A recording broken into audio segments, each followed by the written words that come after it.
Мен түшүмдө устаз Чубак ажы менен дааватта жүргөн элек. Устаз менен бет маңдай отурган элек. Устаз мага китеп окуп берип отурган. Кийин устаз менен бир жаздыкка баш коюп уктадык.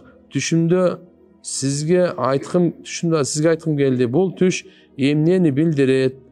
Каталарымды кечирип коюңуз. Жо, жакшы түш, алхамдулилла, мубарак болсун. Алымдарды түш көрүү, алымдар менен чогуу бирге болуу, ушу илимдин, алхамдулилла, чогуу бир жастыкта бул ушу илим алып аткандын, илимди жугуп аткандын белгиси бул. Ол жакшы болот.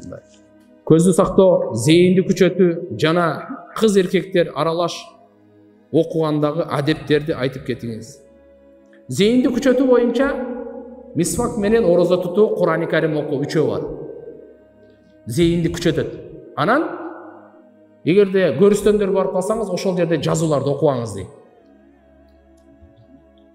Жазууларды окуңуз. Көрүстөндө жазып коет го, паланча тикүнчө өлүп калган, анан тигинде мындай дегендердин бардыгы.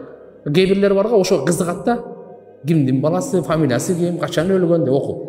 Ошол зейинди төмөн кылат дейт. Анан уяктуу жерди карабаш керек, өзүнүкү болсо дагы. Нажастарды да карабаш керек, зейинди мына жерлерден тыйыла турган нерсе. Көздү сактоо жараткан Алла Тааланын буйругу. Куллил муъминин ягудду мин абсарихим ва яхфазу фуружахум. Момундарга айткын, көздөрүн төмөн кылсын. Көздү сактоо бирок өтө кыйын амал. Бирок намаздын ичинде сактаган, намаздын сыртында сактаганың жеңил болот. Ким намаздын ичинде сактай албаса, сыртында да кыйын болот. Ошон үчүн намаздын ичинде көз сактаганга аракет кылыш керек дейт.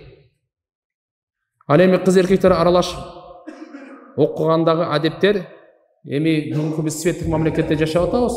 Мүмкүн болушунча фаттакулла мастатаатум, колуңардан келишинче күнөөлөрдөн сактангыла деген буйрукка амал кылыңыз. 5 убакыт намазды мечитте аракет кылып, ошо менен гана сактана алабыз.